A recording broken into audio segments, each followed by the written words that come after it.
DNA daily NEET એનાલિસિસની અંદર પ્રકરણનું ફટાફટ પુનરાવર્તન, જેની અંદર આપણે જોઈશું ખનિજ પોષણ. ખનિજ પોષણમાં શરૂઆતમાં આપણને જે પ્રસ્તાવના આપેલી છે અહીંયા જોઈએ તો કે બધા જ સજીવોને આવશ્યક રીતે મૂળભૂત જે જરૂરિયાતો છે એ વનસ્પતિ હોય પ્રાણી હોય દરેકને આની જરૂર પડતી હોય છે. કાર્બોદિત, પ્રોટીન, ચરબી આ દરેકની આપણે જરૂર પડતી હોય છે. અને આ પ્રકરણની અંદર આપણે જોવાનું છે અકાર્બનિક વાનસ્પતિક જે પોષક તત્વો છે એના વિશે આપણે અહીંયા જોવાનું છે. તો શરૂઆત કરીએ. શરૂઆતની અંદર આપ્યું છે ખનિજ તત્વોની આવશ્યકતાની અભ્યાસની પદ્ધતિઓ. આ એમસીક્યુ વિદ્યાર્થીઓ વારંવાર પૂછાયેલો છે. જલ સંવર્ધનનો એમસીક્યુ એમ્સની પરીક્ષા હોય, નીટની પરીક્ષા હોય, એની અંદર પણ આ પૂછ્યું છે કે જુલિયન વોન સેચ આ કોણ છે? જર્મન વનસ્પતિ શાસ્ત્રી. બીજું વિદ્યાર્થી મિત્રો, બાયોલોજીની અંદર જેટલા પણ વૈજ્ઞાનિક આપ્યા છે, કેટલાક વનસ્પતિ શાસ્ત્રી છે, કેટલાક ભૌતિક શાસ્ત્રી છે, કેટલાક રસાયણ શાસ્ત્રી છે. તો આવો એમસીક્યુ જોડકાની અંદર પૂછાઈ શકે છે. એકદમ સરળ એમસીક્યુ થશે, પણ આ બાબત યાદ રાખવાની છે. તો આ વૈજ્ઞાનિકે સૌપ્રથમ દર્શાવ્યું કે વનસ્પતિને ભૂમિ કે જમીનની ગેરહાજરીની અંદર પોષક દ્રાવણ એકલું હોય એની અંદર પણ આપણે ઉછેર કરી શકીએ છીએ. દાખલા તરીકે ઘરે આપણે મની પ્લાન્ટ હોય, મની પ્લાન્ટની ડાળખી આપણે તોડીએ, બોટલની અંદર ખાલી પાણી ભરેલું હોય, એ પાણીની અંદર આપણે ઉછેર કરી શકીએ. એ જ રીતે બરાબર કે વનસ્પતિને ભૂમિની ગેરહાજરીની અંદર પોષક દ્રાવણની અંદર ઉછેરી શકીએ, જેને કહેવામાં આવે છે હાઇડ્રોપોનિક્સ.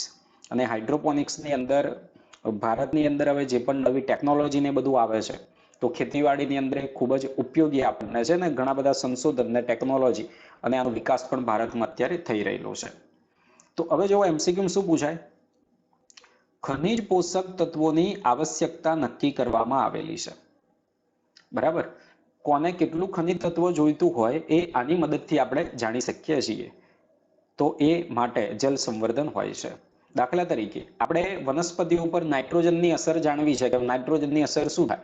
તો અંદર બધા પોષક દ્રવ્યો ઉમેરવાના, પણ નાઇટ્રોજન ના ઉમેરવાનું, એટલે આપણે નાઇટ્રોજનની ત્રુટીજન્ય અસરો પ્રાપ્ત થાય. ફોસ્ફરસની જાણવી છે તો બધા પોષક દ્રવ્યો ઉમેરવાના, ફોસ્ફરસ ના ઉમેરવાનું, તેનાથી આપણને ખ્યાલ આવતું હોય છે. એટલે કે વનસ્પતિના મૂળને પોષક દ્રાવણમાં રાખવામાં આવ્યા અને તત્વોને ઉમેરી કે દૂર કરીને વિવિધ સાંદ્રતા જાળવીને વનસ્પતિના વૃદ્ધિ માટે યોગ્ય પોષક દ્રાવણ પ્રાપ્ત થતું હોય છે. અને ખનિજ તત્વોની ઓળખ આપણને થતી હોય ને ઉણપીય ચિહ્નો જે હોય એનું આપણે સંશોધન કરી શકીએ છીએ. અને આપણને આપ્યું કે હાઇડ્રોપોનિક્સની મદદથી આપણે ટામેટા, બીજવિહીન કાકડી, સલાડ આ બધાનો આપણે ઉત્પાદન વ્યાપારિક ધોરણે અહીંયા કરવામાં આવતું હોય છે. અને ઇષ્ટતમ વૃદ્ધિ માટે પોષક દ્રાવણને પ્રચુર વાયુમય માધ્યમ, દાખલા તરીકે અહીંયા એક આપણને સરળ આપણને અહીંયા દર્શાવેલું છે, આ છોડ જે પણ ઉગે છે તો એના માટે પાણી અને પોષક દ્રવ્ય ઉમેરવા માટેનો ભાગ આપેલો છે, હવા અંદર દાખલ કરવા માટે, બરાબર, ઓક્સિજન જે મૂળ તંત્રને જોઈશે એના માટે. આ એક સરળ આપણને અહીંયા આદર્શ પરિસ્થિતિની આકૃતિ આપેલી છે. હવે વાત કરીએ આવશ્યક ખનિજ તત્વો. હવે જો આવો પણ માહિતી આધારિત પૂછાય કે સંશોધિત થયેલા 105 તત્વો પૈકી આ એમસીક્યુમાં પૂછાય 60 કરતા વધુ તત્વો કઈ જોવા મળ્યા છે? વનસ્પતિમાં જોવા મળ્યા છે. બરાબર, હવે વનસ્પતિમાં જોવા મળતા બધાની કઈ વનસ્પતિ તો કોઈ ઉપયોગ કરતું નથી. તો જુઓ, કેટલીક વનસ્પતિઓની અંદર સિલેનિયમ આપણને સંગ્રહ થયેલું જોવા મળે, કેટલીક વનસ્પતિઓ સોનાને અને ન્યુક્લિયર પરીક્ષણના આજુબાજુ ઉગતી જે વનસ્પતિઓ હોય તો એ રેડિયો એક્ટિવ સ્ટ્રોન્સિયમ એ મેળવતું હોય છે. બરાબર, અને સાંદ્રતા જે પણ આપ્યું એની તકનીક આજે આ ઉપલબ્ધ છે. તો હવે આપણને એવું થાય કે ભાઈ વનસ્પતિ સોનું અને સ્ટ્રોન્સિયમ મેળવે તો ખરેખર એને જરૂર છે કે નહીં? હવે જો પર્યાવરણના આપણા જે ચેપ્ટર છે, પર્યાવરણના જે ચેપ્ટર છે એમાં એક અલગ અધ્યયન આપેલું છે આપણને. બરાબર, હમ્બોલ્ટ યુનિવર્સિટી અને ફોમ વાળો જે મુદ્દો આપેલો છે, બરાબર, ફૂમ વાળો જે મુદ્દો આપેલો છે એમાં વનસ્પતિઓ જે 60 હેક્ટર જેટલો ભાગ હતો ને એમાં જુદી જુદી વનસ્પતિઓ ઉગાડી હતી. બરાબર, તો વનસ્પતિ શું કરતી હતી? એ જે પણ દ્રવ્યો બધા હોય એનું શોષણ કરતી, એ રીતે શુદ્ધિકરણ કરવામાં આવતું. એટલે અહીંયા જો યાદ રાખવાનું કે આ તત્વો વનસ્પતિ બધા મેળવે છે તો ખરી, પણ એ બધા એને કઈ આવશ્યક હોતું નથી. આવશ્યકતાના માપદંડ અહીંયા આપણને આપેલા છે.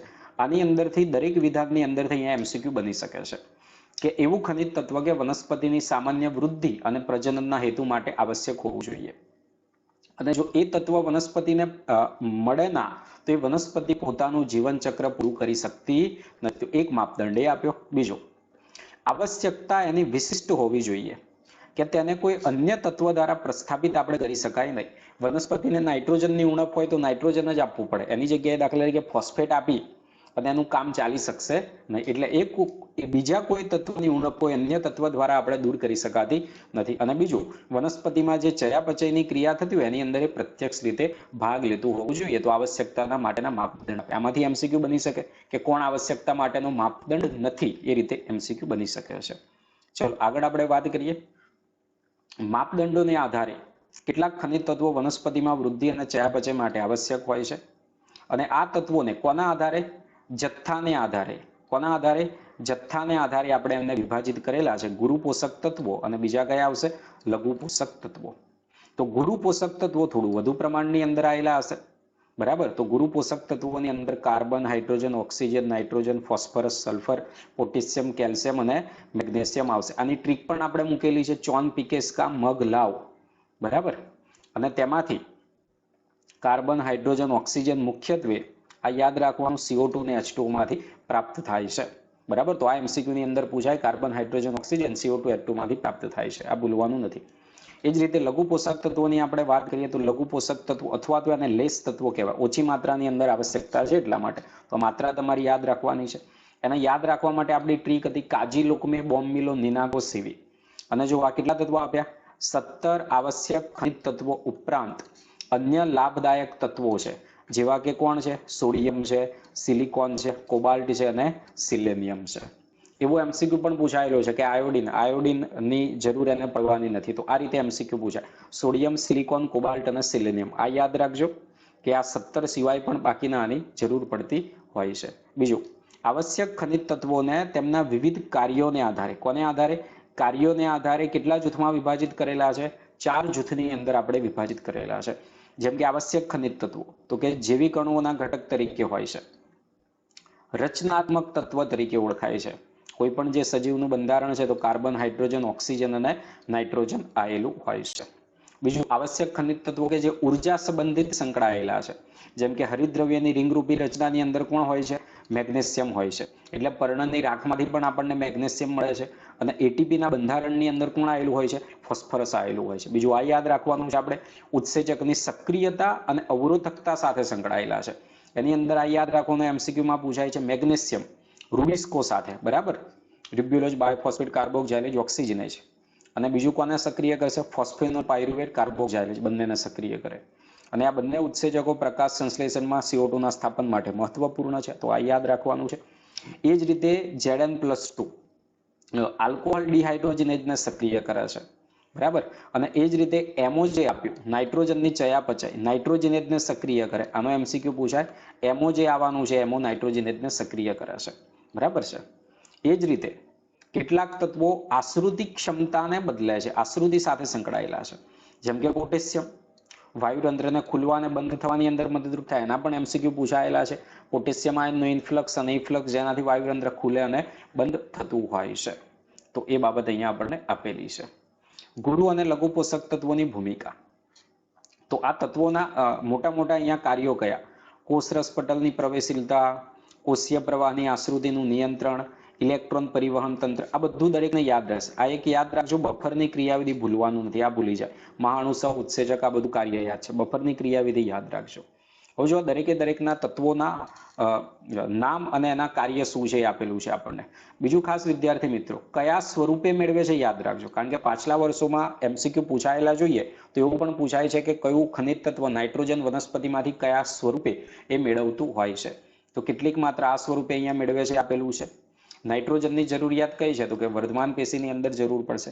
બીજું આપણે ભણી ગયા પ્રોટીનની અંદર ન્યુક્લિક એસિડ, વિટામિન અને અંતઃસ્ત્રાવની અંદર પણ કોની જરૂર પડવાની છે? નાઇટ્રોજનની જરૂર પડશે.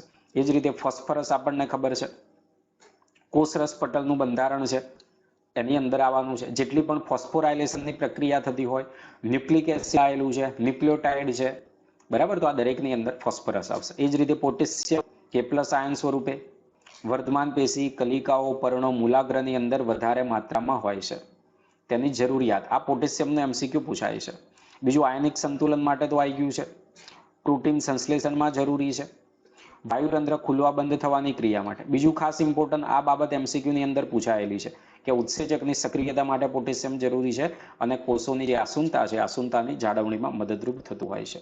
કેલ્શિયમના પણ એમસીક્યુ પૂછાયેલા છે કે કેલ્શિયમ Ca+2 સ્વરૂપે મેળવશે, વર્ધમાન પેશી અને વિભેદન પામતી પેશી.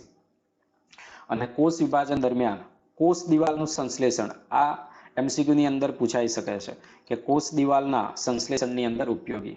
અને મધ્યપટલનું બંધારણ ખબર છે, કેલ્શિયમ પેક્ટેટ આ MCQ પણ પૂછાયેલું છે. સમસૂત્રિત રાખનું નિર્માણ થાય. બીજું ખાસ ઇમ્પોર્ટન્ટ, જૂના કણોની અંદર સંગ્રહ પામે. આગળ હમણાં આપણે આવવાનું છે, એમાં આપણને ખબર પડશે અવહનશીલ ખનિજ તત્વ છે. બીજું કોષ રસપટલની પ્રવેશશીલતા સાથે સંકળાયેલું છે.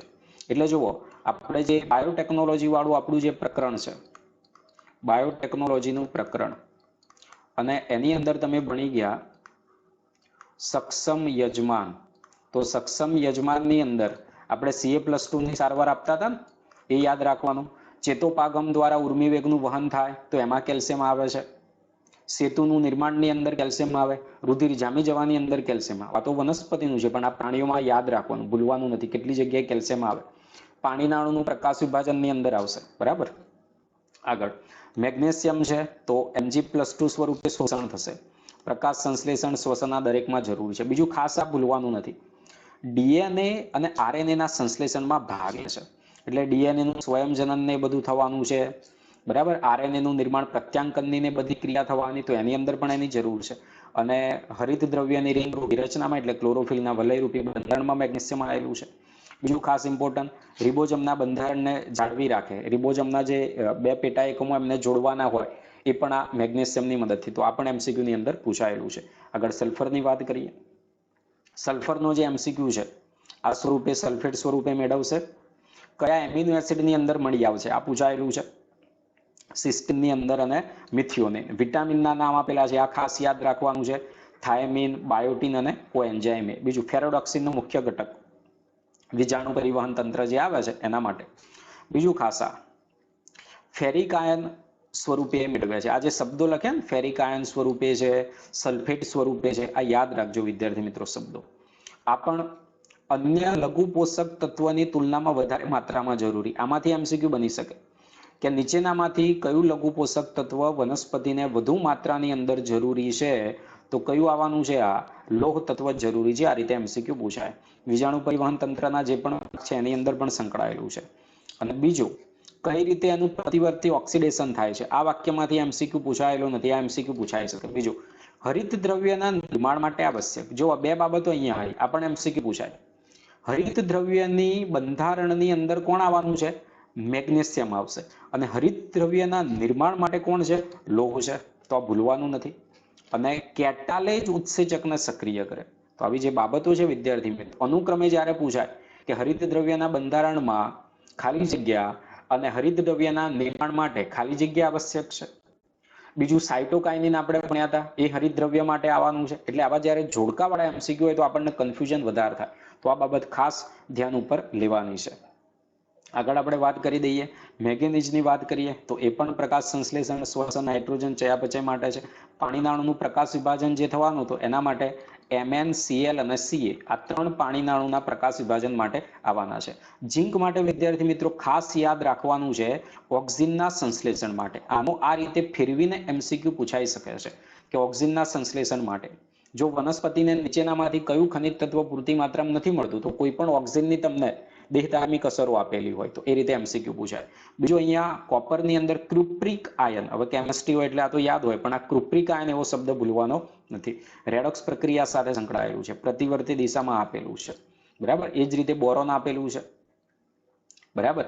તેની આવશ્યકતા જો આ ખાસ ઇમ્પોર્ટન્ટ, કેલ્શિયમના શોષણ અને ઉપયોગ માટે, તો આ ઇમ્પોર્ટન્ટ છે. બીજું પટલની કાર્યશીલતા, પરાગરજનું અંકુરણ, તો આની અંદરથી જો 12મા ધોરણમાં આપણું જે ચેપ્ટર છે સપુષ્પી વનસ્પતિઓમાં લિંગી પ્રજનન, એ રીતે MCQ પૂછાય છે. બીજું કાર્બોદિતનું સ્થળાંતરણ, વનસ્પતિની અંદર ખબર છે કે ખોરાકનું જે વહન થતું હોય સુક્રોત સ્વરૂપે, તો શર્કરાનું જે વહન થાય વનસ્પતિની અંદર, જે શર્કરાનું વહન થાય આ MCQ માં પૂછાય. એના માટે કોણ જરૂરી છે? બોરોન છે. બરાબર. આ બાબતો ભૂલવાની છે નહીં. આગળ એમઓ આપ્યું છે, કયા સ્વરૂપે મેળવાશે? નાઇટ્રોજનેટ છે, નાઇટ્રેટ રિડક્ટેજ. એ જ રીતે ક્લોરીન આવશે, ક્લોરાઇડ આયન સ્વરૂપે શોષણ પામે. પોટેશિયમ તેમજ સોડિયમની સાથે મળીને બરાબર સંતુલન માટે મદદરૂપ છે. એટલે જો ક્લોરીન, પોટેશિયમ, સોડિયમ બધા સંતુલન માટે આવવાના છે. અને પાણીના જે પ્રકાશ વિભાજન થવાનું છે એના માટે પણ જરૂરી છે, જે આપણે ત્રણ તત્વો Mn, Cl અને Ca. ચલો આગળ, આવશ્યક તત્વોની ઉણપીય લક્ષણો. તો ફટાફટ આપણે જોઈ લઈએ અહીંયા આવશ્યક તત્વોની જે સાંદ્રતાથી ઓછી સાંદ્રતાએ વનસ્પતિની વૃદ્ધિ શું થતી હોય, અવરોધતી હોય, તેને શું કહેવામાં આવે, સક્રાંતિ સાંદ્રતા. અને સક્રાંતિ સાંદ્રતા કરતા જો એને ઓછું ખનિજ તત્વ પ્રમાણમાં પ્રાપ્ત થાય તો એની ઉણપ છે એવું આપણે કહેવામાં આવે છે. એક કે વધુ ચોક્કસ સંરચનાત્મક કાર્યાત્મક ભૂમિકા ભજવે છે અને પૂરતી માત્રામાં ના મળે તો ઘણા બાહ્યકાર ફેરફાર આપણને જોવા મળતા હોય છે. બરાબર. હવે બાબત અહીંયા ખાસ વિદ્યાર્થી મિત્રો વહનશીલ અને અવહનશીલ આપણને અહીંયા સમજાયેલું છે.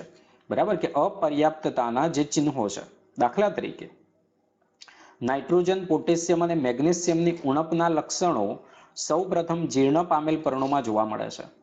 જીર્ણ પર્ણોમાં તે તત્વ ધરાવતા જૈવિક અણુનું વિઘટન થાય જેથી તરુણ પર્ણોની અંદર તેમના વહનને શક્ય બનાવે છે. માની લો આ કોઈ વનસ્પતિ છે, આ પર્ણ આવેલું છે, બરાબર, આ મોટું પર્ણ છે અને આ પર્ણ નવું નિર્માણ થવાનું છે.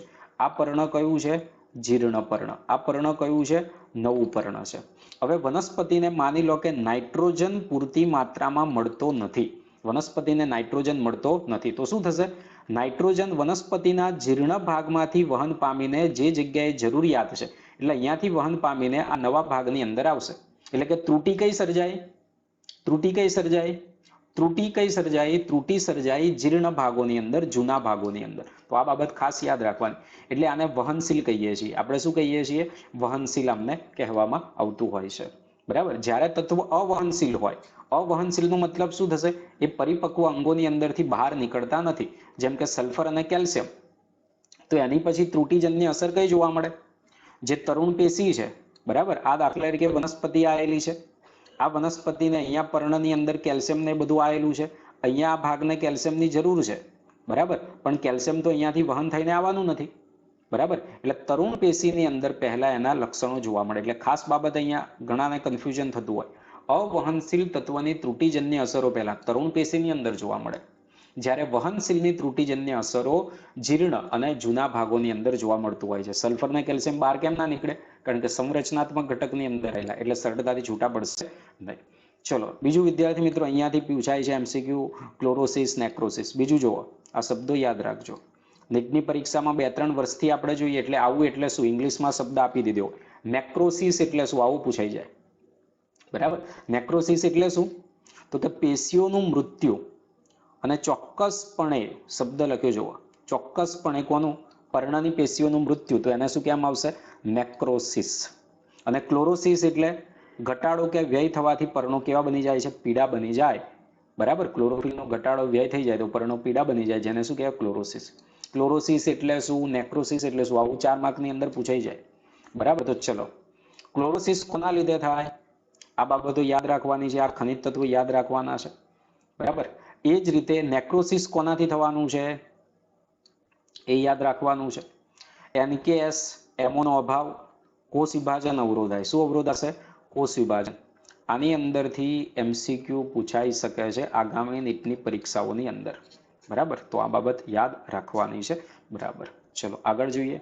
ખાસ ઇમ્પોર્ટન્ટ અગત્યનો ટોપિક, લઘુ પોષક તત્વોની વિસારિતા. શું આપેલું છે આગળ, લઘુ પોષક તત્વોની વિસારિતા. હવે જો લઘુ પોષક તત્વો તો ન્યૂનતમ માત્રાની અંદર જરૂર છે, પરંતુ જો એ ન્યૂનતમ માત્રા કરતા અલ્પ માત્રા જરૂરી છે, પરંતુ જો એની અંદર વધારો થઈ જાય તો એ શું કરે છે, એની વિસારિતા અહીંયા ઉત્પન્ન થતું હોય છે. અને કોઈ પણ ખનિજ તત્વ આયનની જે સાંદ્રતા પેશીના શુષ્ક દળમાં 10% ઘટાડો થાય તો તેને શું કરવામાં આવે છે, વિસારિતા તરીકે એને અહીંયા ગણવામાં આવતું હોય છે. તો એ બાબત અહીંયા આપણને સમજાયેલી છે. બીજું, વિસારિતાના જે પણ લક્ષણો હોય એ લક્ષણની અંદર આપણે થાય. સમસ્યા કેમ થાય, સમસ્યાને સમજવાની અંદર થતી હોય છે. એટલા માટે, કારણ કે દાખલા તરીકે જુઓ, કોઈક વાર કોઈક તત્વનું વધુ પ્રમાણ બીજા તત્વના અંતઃવહનને શું કરતું હોય છે, અવરોધતું હોય છે. બીજું જે ખનિજ તત્વ આવેલું હોય છે એના ઉપર પણ એની અસર આપણને જોવા મળતી હોય છે. પરિણામે એવું થતું હોય છે. દાખલા તરીકે પીળાશ પડતી શિરાઓ, વાદળી કે જાંબલી રંગના ડાઘા, જે કોની વિસારિતા છે, મેંગેનીઝની વિસારિતાનું મુખ્ય લક્ષણ છે. તે જાણવું આવશ્યક છે કે આયન તેમજ મેગ્નેશિયમની સાથે મેંગેનીઝનો પ્રવેશ અને ઉત્સેચકની સાથે જોડાવવા માટે મેગ્નેશિયમ અને આયન વચ્ચે શું થતી હોય છે, સ્પર્ધા થાય. એટલે કોની વચ્ચે, મેગ્નેશિયમ અને આયન વચ્ચે શું થવાની છે? અહીંયા સ્પર્ધા થતી હોય, અને એમની વચ્ચે જ્યારે સ્પર્ધા થવાની છે તો જે આગળ હશે એ આગળ જતું રહેવાનું છે, બરાબર? તો આ રીતે અહીંયા સમસ્યા સર્જાતી હોય છે. એ જ રીતે બીજું, મેંગેનીઝ પ્રરોહાગ્રમાં કેલ્શિયમના શોષણને અવરોધે, જેથી મેંગેનીઝની વધુ માત્રાને લીધે વાસ્તવમાં આયન, મેગ્નેશિયમ અને કેલ્શિયમની શું જોવા મળે છે? આપણને ઉણપીય અસરો અહીંયા જોવા મળતી હોય છે. તો આ બાબતો ઉપર વિદ્યાર્થી મિત્રો બરાબર ધ્યાન તમે આપજો, અહીંયા લોચો પડે નહીં, બરાબર? કે આયન અને મેગ્નેશિયમની સાથે મેંગેનીઝનો પ્રવેશ, બરાબર, અને એ ઉત્સેચક સાથે જોડાવવા માટે મેગ્નેશિયમ અને આયન વચ્ચે સ્પર્ધા કરે છે. આ જે વાક્ય જે આપેલું છે વિદ્યાર્થી મિત્રો, એમાં તમે અહીંયા કન્ફ્યુઝન થાય નહીં. એટલે બરાબર આ જે બે શબ્દો આપેલા છે બરાબર ધ્યાનથી જોવાનું, બરાબર? ચલો આગળ વધીએ. આપણે તત્વોનું જે શોષણ થવાનું છે એના વિશે આપણને અહીંયા સમજાયેલું છે, બરાબર? તો તત્વોના શોષણની આપણે વાત કરીએ તો પ્રથમ તબક્કામાં આયનોનું અપદ્રવ્ય પથ દ્વારા કોષો વચ્ચે જે જગ્યા છે બહાર, એ અવકાશની અંદર ઝડપથી આવી જતા હોય ને કઈ રીતે આવે છે? નિષ્ક્રિય રીતે આવતા હોય. કઈ રીતે આવે છે? નિષ્ક્રિય રીતે. અને બીજા તબક્કામાં આંતરિક અવકાશમાં ધીમું વહન થાય એટલે સદ્રવ્ય પથ છે, બરાબર? અને અપદ્રવ્ય પથમાં આયનોનું નિષ્ક્રિય વહન સામાન્ય રીતે આયન માર્ગો, પારપટલ પ્રોટીન પસંદગીશીલ છિદ્ર તરીકે વર્તતા હોય છે, બરાબર? બીજું, સદ્રવ્ય પથની અંદર આપણે વાત કરીએ તો આયનોનું બધું વહન થતું હોય એની અંદર આપણે શક્તિની જરૂર પડતી હોય છે. આયનોના વહનને ફ્લક્સ એવું કહેવામાં આવે છે. આયન અંદર આવશે તો એને ઇનફ્લક્સ એવું કહેવામાં આવશે. આયન બહાર જશે તો એને શું કહેવામાં આવશે? ઇફ્લક્સ એવું અહીંયા કહેવામાં આવે છે. દ્રાવ્ય પદાર્થોનું સ્થળાંતરણ, તો દ્રાવ્ય પદાર્થોનું સ્થળાંતરણ થવાનું જે પાણીના વહનનું વિદ્યાર્થી માર્ગ છે એ જ આયનોના વહનનો પણ અહીંયા માર્ગ થવાનો છે. એ પણ તમારે અહીંયા યાદ રાખવાનું છે કે પાણીનું જે વહન થતું હતું, પાણીના વહનનો માર્ગ કયો છે? પાણીના વહનનો આપણે માર્ગની વાત કરીએ તો સૌથી પહેલા પાણી કયા ભાગની અંદર આવતું હતું? અધિસ્તરની અંદર આવે છે, બાહ્યકની અંદર આવે છે, અંતસ્તર, પરિચક્રની અંદર, આદિદારુ અને અનુદારુની અંદર, બરાબર? તો એ આપેલું છે. બીજું અહીંયા આપણને આપ્યું છે રેડિયો સમસ્થાનિક પદ્ધતિનો ઉપયોગ કરીને આપણે જાણી શકીએ છીએ. ચલો આગળ, ભૂમિ આવશ્યક તત્વોના સંચય સ્થાન તરીકે, આમાંથી પણ એમસીક્યુ વિદ્યાર્થીઓ પૂછાઈ શકે છે. આની ખાસ ઇમ્પોર્ટન્ટ બાબત, કૃત્રિમ ખાતરો દ્વારા આવશ્યક તત્વો પૂરા પાડવામાં આવે છે. અને આપણું જે પણ ખાતર હશે એ ખાતરમાં જુઓ, આ તમને યાદ છે, નાઇટ્રોજન, બરાબર, પોટેશિયમ, ફોસ્ફેટ, સલ્ફર અને લઘુ પોષક તત્વોની અંદર આ બંને ખાતરના ઘટકો છે જેમને જરૂરિયાત મુજબ ઉમેરવામાં આવે. આની અંદરથી વિદ્યાર્થી મિત્રો એમસીક્યુ પૂછાઈ શકે છે કે નીચેનામાંથી કયા ખાતરના ઘટકો છે, નીચેનામાંથી કયા ગુરુ પોષક તત્વો અને લઘુ પોષક તત્વો ખાતરના ઘટકો છે? તો NPKS યાદ રાખવાનું છે, CU, ZN, Fe અને Mn યાદ રાખવાનું છે. ચલો આગળ જોઈએ. હવે નાઇટ્રોજન ચક્રની વાત કરીએ. નાઇટ્રોજનનું મહત્વ ભણી ગયા તો આપણને દરેક ખબર છે, બરાબર? વિટામિન્સની અંદર પણ જરૂર છે. અને ભૂમિમાં રહેલો મર્યાદિત નાઇટ્રોજન માટે વનસ્પતિએ સૂક્ષ્મ જીવો સાથે સ્પર્ધા કરવી પડે છે. ઘણો બધો વાતાવરણમાં છે પણ આપણે સીધો ઉપયોગ કરી શકતા નથી. નાઇટ્રોજનના 2 પરમાણુ આ ખ્યાલ છે આપણને 3 સંયોજકબંધથી જોડાયેલા હોય છે. અને નાઇટ્રોજનનું એમોનિયામાં રૂપાંતરણ થવાની ક્રિયાને શું કહીશું આપણે? નાઇટ્રોજનનું સ્થાપન કહેવામાં આવે છે. વિદ્યાર્થી મિત્રો અહીંયાથી ખાસ એવો જે એમસીક્યુ પૂછાય તો જુઓ, વાતાવરણીય નાઇટ્રોજન, જૈવિક નાઇટ્રોજન છે તો અહીંયા એમોનિયાની અંદર, ઔદ્યોગિક નાઇટ્રોજન એમોનિયાની અંદર. પરંતુ જો વીજળીના ચમકારાથી નાઇટ્રોજનનું સ્થાપન થાય, આ બાબત ખાસ યાદ રાખજો. આમાંથી એમસીક્યુ થઈ શકે. સીધું કોણ બની જાય છે? NO3-. કોણ બની જાય છે? NO3- અહીંયા બની જતું હોય છે, બરાબર? તો આ યાદ રાખવાનું છે કે વીજળીના ચમકારા, પારજાંબલી વિકિરણો નાઇટ્રોજનના જે ઓક્સાઇડ એની અંદર ફેરવે છે. એ જ રીતે ઔદ્યોગિક દહન થવાનું છે, વાહનોનો ધુમાડો છે, વીજ ઉત્પાદન કેન્દ્ર. આનો એમસીક્યુ આકૃતિનો જે છે પાછલા વર્ષોની અંદર પૂછાયેલો છે, બરાબર? આગળ જો મૃત વનસ્પતિ પ્રાણીઓના આવેલા કાર્બનિક નાઇટ્રોજનનું વિઘટન થવાની ક્રિયાને શું કહેવામાં આવશે? એમોનિફિકેશન કહેવામાં આવે છે. તો એમોનિફિકેશન કોને કહેવામાં આવે? આ યાદ રાખવાનું છે. બીજું, કેટલોક એમોનિયા બાષ્પીભવન પામીને વાતાવરણની અંદર જતો રહેશે, પરંતુ બાકીનો જે એમોનિયા આવેલો છે એ સૂક્ષ્મજીવો દ્વારા નાઇટ્રેટની અંદર ફેરવાય. કોની અંદર ફેરવાય? નાઇટ્રેટની અંદર. હવે જુઓ, સૌપ્રથમ આ સમીકરણ આધારિત એમસીક્યુ પૂછાય કે ઓક્સિડેશન નાઇટ્રોસોમોનાસ અને અથવા નાઇટ્રોકોકસ દ્વારા થાય અને કોની અંદર ફેરવાય છે? નાઇટ્રાઇટની અંદર ફેરવાય. પહેલા કોની અંદર ફેરવાઈ જશે? નાઇટ્રાઇટની અંદર ફેરવાય. અને નાઇટ્રાઇટનો નાઇટ્રોબેક્ટરની મદદથી કોની અંદર? નાઇટ્રેટની અંદર રૂપાંતરિત થાય. તો નાઇટ્રેટની અંદર એમોનિયાનું નાઇટ્રેટની અંદર રૂપાંતરણ થયું, જેને શું કહેવામાં આવશે? નાઇટ્રિફિકેશન કહેવામાં આવે. અને આ જે બેક્ટેરિયા છે કેવા થઈ ગયા? રસાયણ સ્વોપજીવી છે. કેવા છે? રસાયણ સ્વોપજીવી બેક્ટેરિયા છે. બરાબર, તો આ યાદ રાખવાનું, રસાયણ સ્વોપજીવી છે. આ રીતે એમસીક્યુ ની અંદર પૂછાય. નાઇટ્રીફાઈંગ બેક્ટેરિયા કયા પ્રકારનું પોષણ દર્શાવે છે? આગળ વનસ્પતિ શું કરશે? નાઇટ્રેટ મેળવી લેશે. નાઇટ્રેટ મેળવી લેશે, પોતાની અંદર વાપરશે. બીજું, પર્ણોની અંદર તેનું રિડક્શન કરીને એમોનિયા બનાવે. આ ઇમ્પોર્ટન્ટ. એમિનો એસિડ આગળ જે એમોનિયાનું ભાવી છે આપણને એની અંદર આપેલું છે, તો આ ખાસ ઇમ્પોર્ટન્ટ યાદ રાખવાનું છે. અને ભૂમિમાં આવેલા નાઇટ્રેટ પાછું ડિનાઇટ્રિફિકેશન કોનાથી થાય? તો કે થાયોબેસિલસ બેક્ટેરિયાથી થાય. આ એમસીક્યુ ની અંદર પૂછાયેલું છે. બરાબર, પાછલા વર્ષોની અંદર. ચલો આગળ, જૈવિક નાઇટ્રોજનનું સ્થાપન છે, પ્રચુર માત્રામાં છે, કોઈ સીધો ઉપયોગ કરવાનો નથી, પરંતુ આદિકોષ કેન્દ્રીય જાતિઓમાં જ ફક્ત આ નાઇટ્રોજનનું સ્થાપન કરી શકતા હોય છે.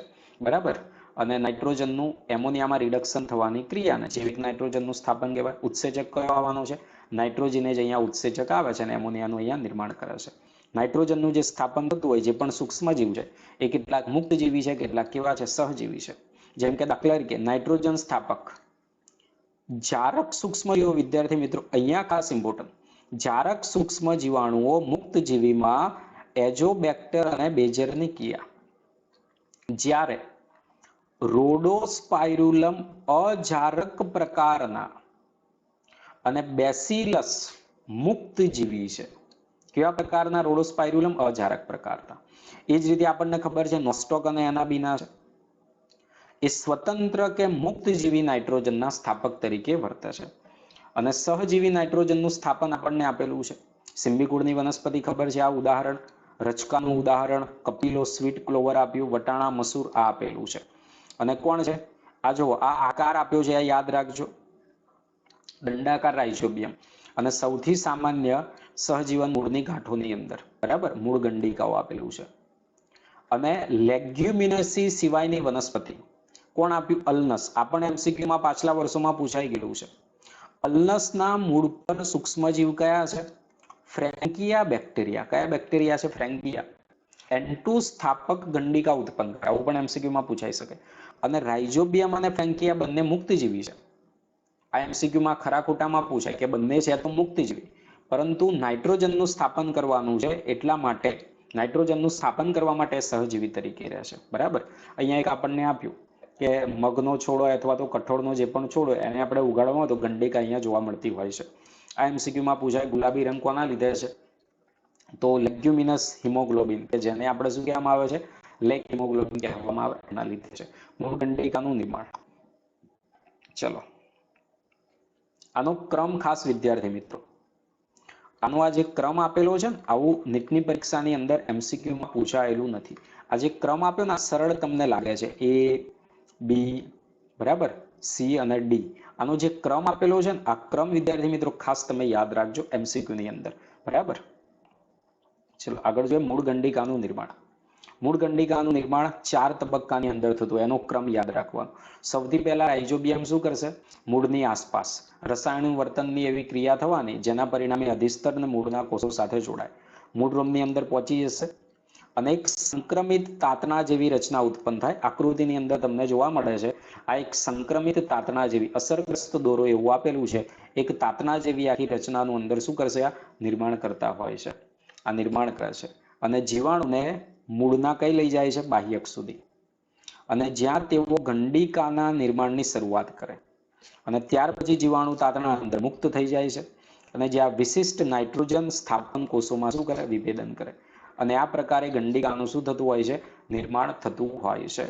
ઉત્સેચક આપણને આપ્યો છે નાઇટ્રોજનેજ, ઉત્સેચક, લેગ હિમોગ્લોબિન, બધા જૈવ રાસાયણિક ઘટકો આ ગંડિકાની અંદર આવેલા હોય છે. નાઇટ્રોજનેજ શું આપ્યું છે? MOFE યુક્ત પ્રોટીન છે. કેવું પ્રોટીન આપ્યું? MOFE યુક્ત, જે વાતાવરણીય નાઇટ્રોજન એમોનિયાની અંદર પરિવર્તિત કરે છે. અને જે નાઇટ્રોજન સ્થાપનની પ્રથમ અને સ્થાયી નીપજ એવું કહ્યું છે, આ MCQ ની અંદર પૂછાય. બરાબર. બીજું કેટલા એટીપી ને બધું વપરાય છે આ પણ એમસીક્યુ ની અંદર પૂછાયેલું છે, 16 એટીપી. બીજું આ આપણો નાઇટ્રોજન જ ઉત્સેચક આવેલો છે તો ઓક્સિજન પ્રત્યે કેવો છે, ખૂબ જ સંવેદનશીલ છે. પ્રક્રિયા થતી હોય તો પ્રક્રિયામાં ઓક્સિજન આવી જાય તો નાઇટ્રોજન જ કામ કરશે નહીં, એટલે કે શું કરવું પડે, એ જ્યારે કામ થતું હોય દરમિયાન એને અજારક આપણે માધ્યમ પૂરું પાડવું પડે. કેવું માધ્યમ? અજારક. અને અજારક માધ્યમ પૂરું પાડવા માટે એટલે કે ઉત્સેચકને ઓક્સિજનથી રક્ષિત કરવા માટે ઓક્સિજન આવી જાય તો ઉત્સેચક નિષ્ક્રિય થઈ જાય. તો એટલા માટે કોણ આવેલું છે? ઓક્સિજન ગ્રાહી જે છે લેગ હિમોગ્લોબિન અહીં આવેલું. આના પણ એમસીક્યુ પાછલા વર્ષોમાં વારંવાર પૂછાયેલા છે. બીજી ખાસ ઇમ્પોર્ટન્ટ બાબત, મુક્ત જીવી અવસ્થામાં આવા સૂક્ષ્મજીવો કેવા છે? જારક પ્રકારના. અહીંયાથી એમસીક્યુ પૂછાય. એટલે જ્યારે બેક્ટેરિયા સહજીવી છે તો કેવા પ્રકારના થઈ જશે? અજારક થઈ જશે. અને જ્યારે મુક્ત જીવી અવસ્થાની અંદર છે તો કેવા થઈ જશે? જારક પ્રકારના થઈ જશે. બરાબર. તો આ બાબત ખાસ અહીંયા યાદ રાખવાની છે. અને અહીંયા તમે જોઈ શકો છો રિડક્શનની અહીંયા પ્રક્રિયા થતી હોય છે. બરાબર. અને આ રીતે અહીંયા એમોનિયાનું અહીંયા નિર્માણ થતું હોય છે. તો આ પણ યાદ રાખવાનું છે. ચલો આગળ. એમોનિયાનું ભાવિ. બીજું કયું? એક એમોનિયાના અણુ માટે 8 એટીપી એટલે 16 આવી ગયા. એમોનિયાનું ભાવિ કયું? નિયત પીએચ આંકે પ્રોટોનીકરણ પછી NH4 ની અંદર રૂપાંતરિત થાય છે. બરાબર. અને આ જે એમોનિયમ આયનની જેમ સંચિત થાય, પરંતુ વનસ્પતિ માટે કેવું છે? વિષકારી છે. એટલે કે વનસ્પતિ શું કરે છે?